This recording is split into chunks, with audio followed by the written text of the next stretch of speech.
चुनाव हारा हूं, हौसला नहीं। जी हाँ, सही सुना आपने। जो कांग्रेसी लोकसभा में अपना बूथ भी नहीं बचा पाए, वो विधानसभा जीतने का दावा ठोक रहे हैं।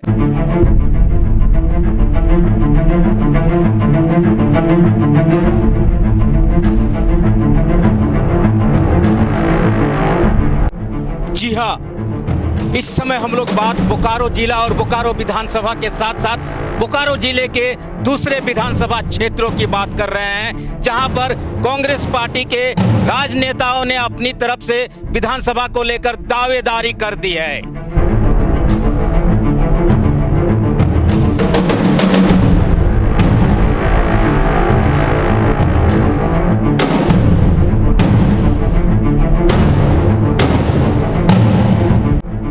लंबे समय से बेरमो में राजनीति करने वाले नेता भी बेरमो छोड़ अब बोकारो विधानसभा से दे रहे हैं अपना आवेदन।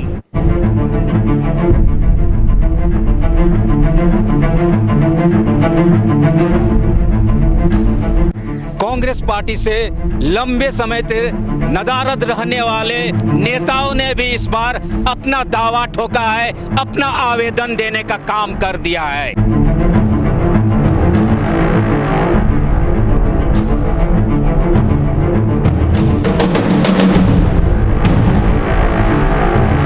झारखंड में प्रदेश अध्यक्ष बदलते के साथ हर चीज झारखंड में बदलता जा रहा है। बोकारो विधानसभा की चर्चा करूं तो बोकारो विधानसभा में जैसे ही बोकारो के जिला अध्यक्ष ने चुनाव लड़ने के लिए आवेदन मांगा, उसके बाद आवेदनों की झड़ी लग गई। जैसे ही जिला अध्यक्ष ने कल शाम में अनाउंस किया कि 26 लोगों ने आवेदन जमा किया है, उसके बाद चर्चाओं का बाजार गर्म है कि आखिर क्या कारण है कि बेरमो विधानसभा में अपना जीवन गुजार देने वाले लोग भी बोकारो विधानसभा में आकर पर्चा भर रहे हैं। आखिर क्या कारण है कि लंबे समय से गायब कांग्रेसी जो कांग्रेस पार्टी में किसी कार्यक्रम में भी नहीं दिखते थे, उन्होंने भी आवेदन भर दिया और जिला अध्यक्ष साहब ने उन्हें एक्सेप्ट भी कर लिया। इन्हीं मुद्दों पे बात करने के लिए हमारे साथ राम नारायण शर्मा है। शर्मा जी, कांग्रेस पार्टी और बोकारो जिला में उमेश प्रसाद गुप्ता का जब भी नाम आता हो और कुछ ना हो, ऐसा होता ही नहीं।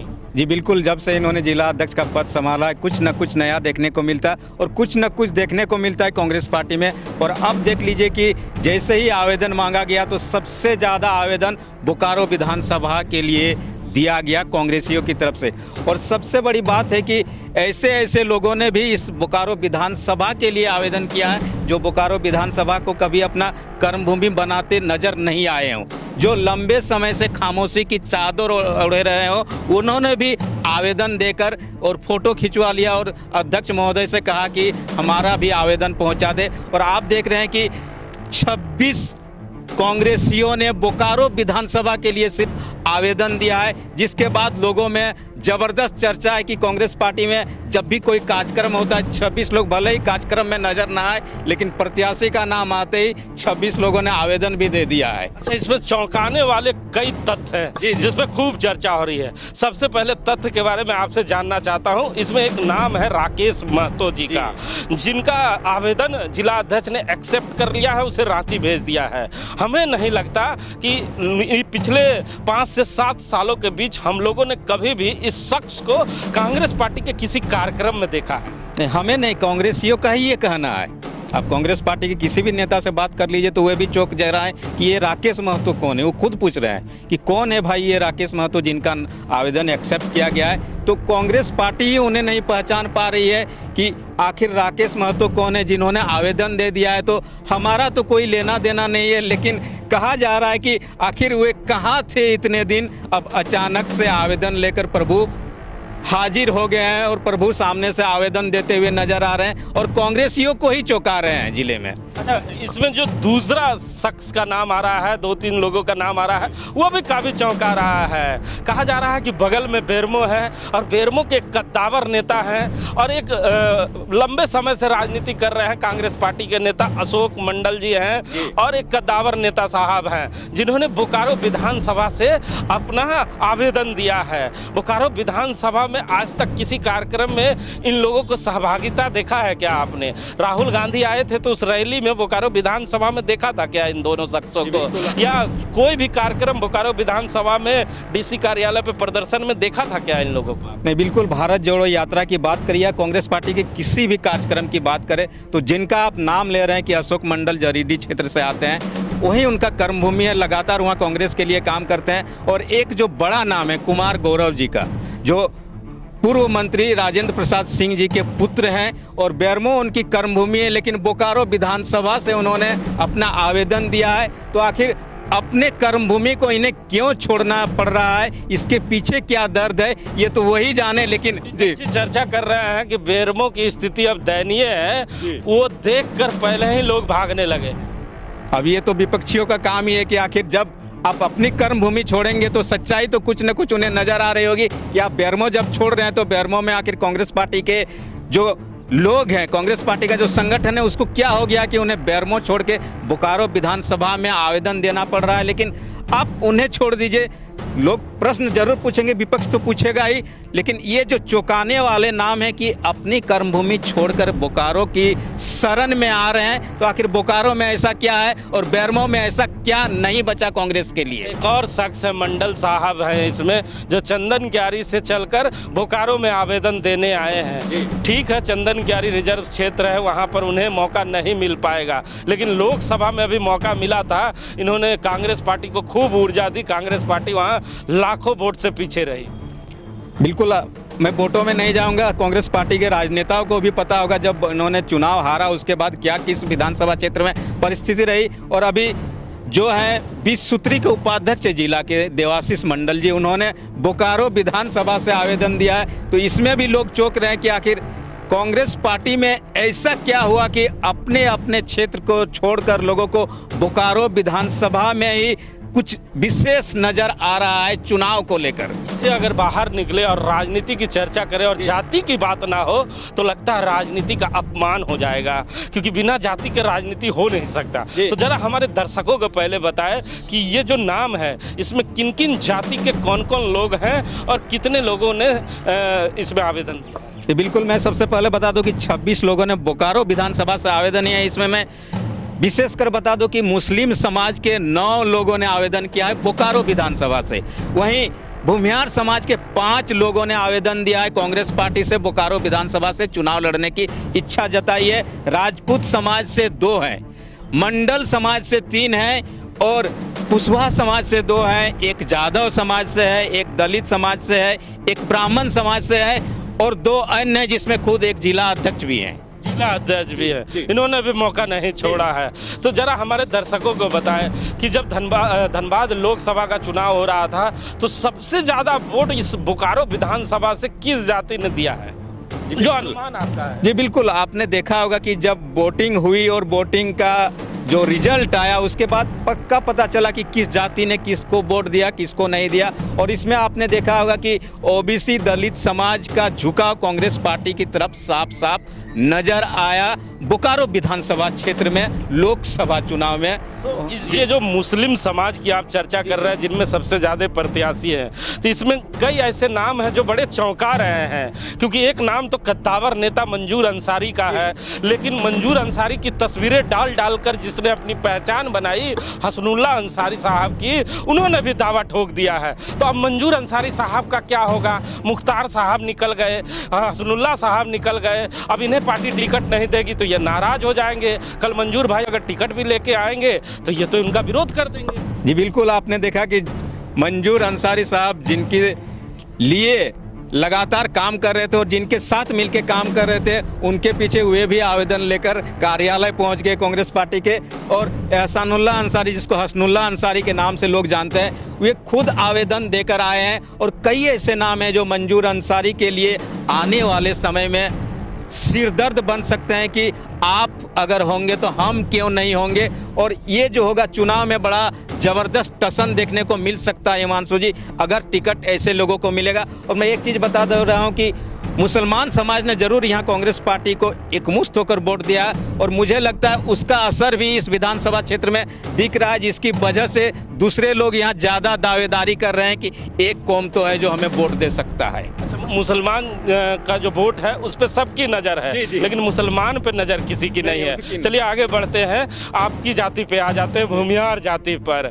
उसके भी कई दावेदार हैं, और बोकारो विधानसभा में जब टिकट की बात होती है तो भूमिहार जाति सबसे ज़्यादा अग्रेसिव होते हैं और आगे रहते हैं। भले लोकसभा में फिसड्डी साबित हुए हों, हर एक बूथ में उनकी क्या स्थिति रही हम नहीं बताना चाहेंगे, क्योंकि आप खुद जानते हैं। इसमें तो कई ऐसे दावेदार हैं जिन्होंने अगले बार टिकट नहीं मिलने के पर बागी होकर चुनाव भी लड़ लिया था। तो क्या माना जाए कि इस बार जो दावेदारी की है, अगर पार्टी ने उन्हें टिकट नहीं दिया तो विरोध स्वरूप वो फिर से चुनाव भी लड़ सकते हैं? नहीं, ये सिर्फ भूमिहार समाज में नहीं होगा हिमांशु जी। ये जो आप जो 26 नाम देख रहे हैं, ये बड़े चौंकाएंगे आने वाले समय में। बोकारो विधानसभा में अगर कांग्रेस पार्टी संतुलित होकर टिकट नहीं दे पाती है तो भूमिहार समाज के जिन बड़े नामों को, चाहे मृत्युंजय शर्मा जी की नाम ले ले, जवाहर माता का नाम ले ले, देव शर्मा का नाम ले ले, संजय सिंह का नाम ले ले, भरत राउत का नाम ले ले, इन सभी नामों की अगर आप चर्चा करें तो इन्होंने अपने लोकसभा के समय अपने बूथ में, अपने क्षेत्र में कितना वोट अपने पार्टी को दिलाया, ये सभी जानते हैं, कांग्रेस पार्टी भी जानती है। और ऐसे में चूंकि ये एग्रेसिव होते हैं, अपनी बात खुल कर रखते हैं, और अगर इन्हें टिकट नहीं मिलता है, किसी और को टिकट मिलता है, तो ये कैसे सामंजस्य बैठाएंगे, ये भी देखने वाली बात होगी आने वाले समय में। लेकिन इन्होंने 5 लोगों ने दावा तो जरूर किया है भूमिहार समाज से। अच्छा, बोकारो विधानसभा में, बोकारो के इतिहास में मैंने कभी नहीं देखा कि बोकारो विधानसभा से कभी भी कुर्मी या कोयरी जाति के लोगों ने आवेदन अपना दिया हो। लेकिन इस बार मनोज कुमार ने चौंका दिया। मनोज कुमार ने जैसे ही चौंकाया, बाद में राकेश महतो ने भी चौंका दिया। तो मनोज जी पे अगर चर्चा कर ले कि उन्होंने बड़ी मजबूती के साथ इस बार अपना आवेदन दिया है, तो क्या लगता है ओबीसी का वो कितना बड़ा चेहरा है और कांग्रेस पार्टी से उनका क्या लगा? नहीं, कांग्रेस पार्टी के बहुत पुराने लीडर, ये आप सभी जानते हैं। बोकारो जिले में उन्होंने कांग्रेस पार्टी को अपना एक तरह से जीवन देने का काम किया है, और कांग्रेस पार्टी में से कभी वो इधर उधर नहीं हुई, ये तो सभी जानते हैं कि मनोज कुमार का यह चेहरा रहा है। अब राकेश महतो का चेहरा को सभी जानते हैं कि ये अब मैं बता रहा था कि लोग उन्हें खोज रहे हैं कि कौन है राकेश महतो। तो ये जो 2 कुशवाहा समाज के नाम है, हो सकता है प्रदेश अध्यक्ष बदलने के बाद इन्हें कुछ उम्मीद है कि हमारी तरफ भी इस बार नजरें इनायत होगी सरकार की, मतलब कांग्रेस पार्टी की, और मुझे मिलेगा। लेकिन मुझे लगता है जब दावेदारी होगी और कांग्रेस पार्टी चिंतन करेगी तो मनोज कुमार के नाम की एक बार चिंतन और चिंता जरूर होगी, उन पर जरूर बातें होंगी हिमांशु जी। अब एक जाति पे जरूर चर्चा कर लूँ, जब जाति की चर्चाएं हो रही है और यादव जाति की चर्चा ना करूँ तो थोड़ा कम ही होगा, क्योंकि यही एक ऐसा जात है जो हर पार्टी में आपको मिल ही जाता है। तो यादव समाज के भी एक शख्स ने सुना है कि इस बार अपना आवेदन जमा कर दिया है। कौन वो शख्स है? नहीं, यादव समाज के भी एक व्यक्ति ने इस बार बोकारो विधानसभा से आवेदन दिया है, दावा ठोका है। जितेंद्र यादव नाम है उनका, और ये भी पार्टी में लंबे समय से जरूर रहे हैं, और कहा जाता है कि ये समाज जरूर लोगों को आगे ले जाने का काम करता है, लेकिन जब दावेदारी की बात आती है तो खामोश हो जाता है। लेकिन जो 5 विधानसभा की बात कर रहे बोकारो जो जिला है, उसमें पहली बार ऐसा नजर आ रहा है कि किसी यादव समाज के नौजवान ने आगे आकर बोकारो विधानसभा से दावेदारी की है, और वो जितेंद्र यादव है। अब आने वाले समय में देखा जाए कि उनके प्रति पार्टी क्या सोच रखती है और टिकट किसको मिलेगा। मैं आपको और बता दूं कि ये सभी यादव की बात कर ले तो एक दलित समाज से भी आषाढ़ी बावरी ने भी बोकारो विधानसभा से आवेदन दिया है, चूँकि वो चंदन क्यारी से हैं, दोनों विधानसभा से उन्होंने दिया है। एक ब्राह्मण जाति से भी दिया है, और 2 अन्य हैं। एक मैंने बता दिया कि उमेश प्रसाद गुप्ता खुद हैं, और एक अन्य लड़के हैं जिन्होंने यहाँ से आवेदन दिया है। तो इस प्रकार लगभग सभी जाति के लोगों ने जो कांग्रेस पार्टी से जुड़े हैं, उन्हें उम्मीद है कि मुझे टिकट मिल सकता है, और ऐसे में आवेदन जरूर दिया है बोकारो विधानसभा को लेकर। और मैं एक चीज़ और बता दूं कि बोकारो विधानसभा को लेकर भले ही कांग्रेस पार्टी में इतनी उथल पुथल हो, बेरमो या दूसरे विधानसभा में कांग्रेस पार्टी इस तरह की नज़रें नहीं दौड़ाती है, वहाँ पर लोग नज़र नहीं आते हैं आवेदन देने को लेकर। लेकिन गोमिया से कहें बात करें या फिर बेरमो से बात करें, राजद और झारखंड मुक्ति मोर्चा वहाँ से दावा करती नजर आ रही हिमांशु जी, जो इंडिया गठबंधन की बात कर रहे हैं। तो तो ये सुना आपने, ये राम नारायण शर्मा हैं जिन्होंने पाट पाट कर कर आपको बताने का प्रयास किया कि किस जाति के लोगों ने इस बार आवेदन देकर बोकारो जिला को चौंकाने का काम किया है। लेकिन हमारे साथ शर्मा जी भी हैं, इनसे एक और बातें जान लेना चाहता हूं, क्योंकि बोकारो के इतिहास इन्होंने बड़ा गौर से देखा है, लेकिन सबसे बड़ा जो पहलू है उसे अभी शर्मा जी ने छोड़ दिया है। शर्मा जी, एक और जाति की चर्चा आपने छोड़ दिया जो सबसे प्रमुख दावेदार हुआ करते हैं, झरिया में हुआ करते हैं, धनबाद में अभी उनकी चर्चा हो रही है, बोकारो में है, बेरमो में है, तो आपने राजपूत समाज की तो चर्चा ही नहीं की। नहीं, बिल्कुल।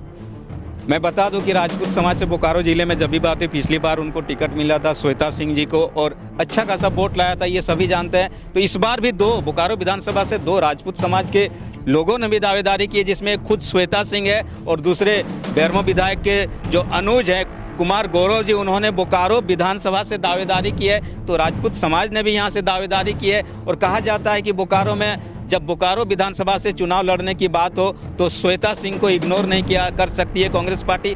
अब कुमार गौरव चूंकि इसमें आ गए हैं तो ऐसे में पार्टी क्या रुख अपनाती है, देखने वाली बात होगी हिमांशु जी। तो सुना ना आपने, ये राम नारायण शर्मा जिन्होंने साफ तौर पे बताने का प्रयास किया कि राजपूत जाति से श्वेता सिंह आती है, लेकिन श्वेता सिंह की दावेदारी सबसे मजबूत है क्योंकि उन्होंने बोकारो विधानसभा से 99,000 वोट लाकर सबको चौंकाया था। लेकिन आपको भी चौंकने की जरूरत नहीं है, क्योंकि कांग्रेस पार्टी का आप इतिहास जानते हैं कि बंद लिफाफे में जो पैगाम यहाँ से जाता है वो रांची में जाकर वापस घर चला आता है, और वो लिफाफा जब दिल्ली जाता है तो दिल्ली से एक नया नाम चलकर बोकारो विधानसभा आता है।